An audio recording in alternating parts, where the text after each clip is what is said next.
이런 작은 상황에서도 반복돼서 긴장과 스트레스가 누적되면 어떻게 될까요? 우리 몸에서 스트레스에 대응하는 호르몬, 즉 코티졸이라는 호르몬이 계속 분비가 됩니다. 코티졸 원래 우리 몸을 보호하는 역할을 하거든요. 위급한 순간에 아주 민첩하게 대처할 수 있게 혈당도 올려주고 심박수를 빠르게 해주고 몸을 긴장시켜주죠. 그런데 문제가 있습니다. 안녕하세요. 긍정닥터 이경실입니다. 여러분, 혹시 평소에 정말 잘하던 건데 누군가 옆에서 보고 있으면 갑자기 실수한 경험 있으세요? 저도 평소에 운전 제법 잘하는 편인데요. 이상하게 남편이 보조석에 앉아 있으면 자꾸 실수를 해요. 그래서 옆에서 오른쪽으로 너무 붙었다. 앞차랑 너무 가까이 뒀다. 아니면 악셀을 좀 부드럽게 밟아라. 이런 얘기 할 거면 본인이 하지? 이런 생각이 들 정도로 잔소리를 할 때가 있는데, 그런 잔소리를 하지 않더라도 그냥 옆에 있으면 자꾸 실수를 하게 돼요. 긴장이 확 되더라고요. 평소에 하지 않던 실수가 나옵니다.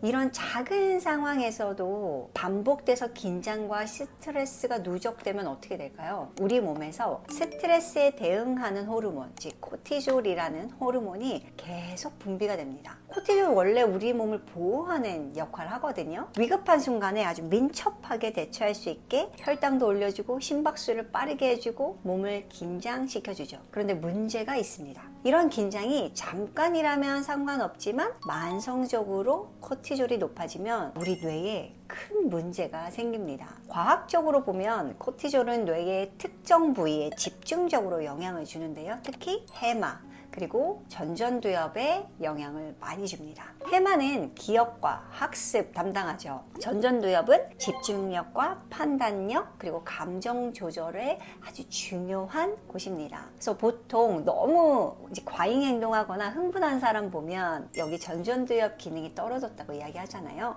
그런데 만성적인 코티졸 상승이 계속되면 이 부위의 뉴런이 실제로 위축되고 손상될 수 있습니다. 조금 더 깊이 알아보면 만성적으로 높아진 코티졸은 뉴런의 가지처럼 뻗어있는 수상돌기라고 하는데요. 이 수상돌기를 위축시킵니다. 즉 세포와 세포 간의 연결이 약화되는 거죠. 이로 인해서 뇌 안에 정보 전달, 또 기억 형성 이런 데 문제가 생깁니다. 또 뇌세포 골격을 유지하는 미세섬유, 즉 신경 미세섬유와 또 MAP2 같은 구조 단백질이 줄어드는데요. 이게 뉴런 자체 건강에도 악화시킬 수 있습니다. 뿐만 아니라 기억 형성에 필수적인 신경 전달 물질, 즉 글루타메이트 분비가 이상하게 되면서 기억, 학습 기능 이런 능력도 떨어지게 됩니다. 이런 변화가 반복되면 어떤 일이 생길까요? 가장 먼저 나타나는 게 기억력과 집중력 저하입니다. 단기 기억을 담당하는 해마가 위축되면 방금 들었던 이야기도 금방 잊어버리고요. 일상적인 업무에도 실수가 아주 잦게 됩니다. 게다가 이 전전두엽 기능이 떨어지니까요. 뭔가 이 복잡한 일이 생기거나 이러면 감정 조절이 잘 안 돼요. 너무 짜증이 많아집니다. 그리고 자꾸 나한테 와서 뭐 얘기하지 말라고 이야기하게 돼요. 또 계획 세우고 이런 거 너무 힘들어하죠.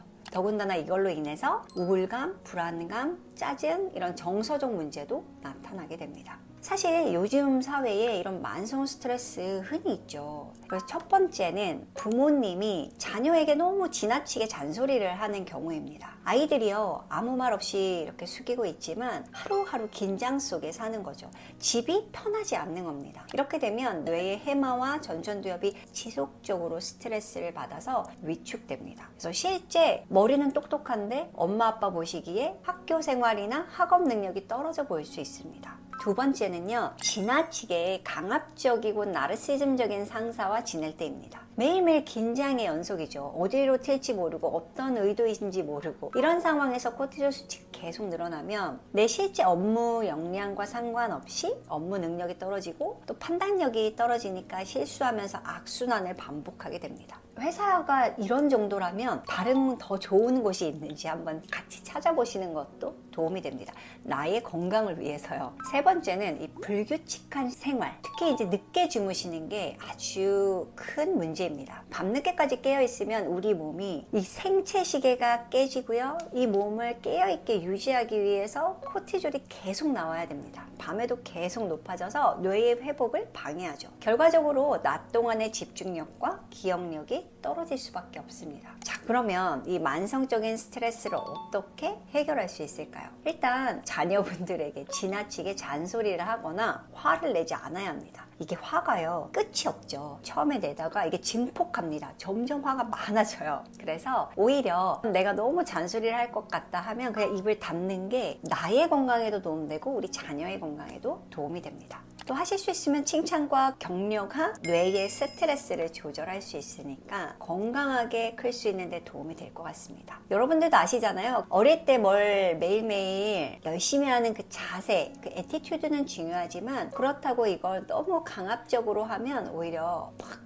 튈 수 있어요. 그래서 항상 집이 가장 아늑하고 좋은 곳, 그래서 편안하게 지낼 수 있게 하는 게 먼 미래에 자녀가 더 하고 싶은 일을 할 수 있게 하는 방법인 것 같습니다. 두 번째는 너무 직장에서 이제 강압적인 분위기, 강압적인 상사 이런 분들이가 장시간 지내야 되면 부서 이동이나 이직 이런 거를 좀 진지하게 고민하시는 것도 좋습니다. 요즘은 평생 직장이 없잖아요. 근데 그게 어려우면 퇴근 후에라도 자신만의 회복 시간을 꼭 만드셔야 됩니다. 분위기 때문에 내가 원래는 되게 역량이 높은 사람인데 아무것도 아닌 사람인 것처럼 생각해서 스스로를 괴롭게 만들 수 있거든요. 스트레스로부터 나를 보호하고 내 뇌를 보호한다, 이렇게 생각하시면 되고요. 마지막으로 최대한 일찍 주무시려고 노력하는 겁니다. 그렇다고 뭐 7시, 8시 이렇게 자라는 건 아니고요. 10시에서 11시 사이에 잠들면 코티졸 수치가 쑥 떨어져요. 그래서 다음날 뇌 회복에 도움이 되고, 코티졸 수치가 낮은 상태에서 충분히 주무실 때 나오는 성장 호르몬이 우리 해마와 전전두엽의 기능을 올릴 수 있습니다. 혹시 여러분이 요즘에 기억력이 떨어지거나 집중력이 떨어진 것 같거나 자꾸 실수하거나 짜증과 우울을 자주 느낀다면 이건 본래 우리의 모습이 아니라는 걸 기억하세요.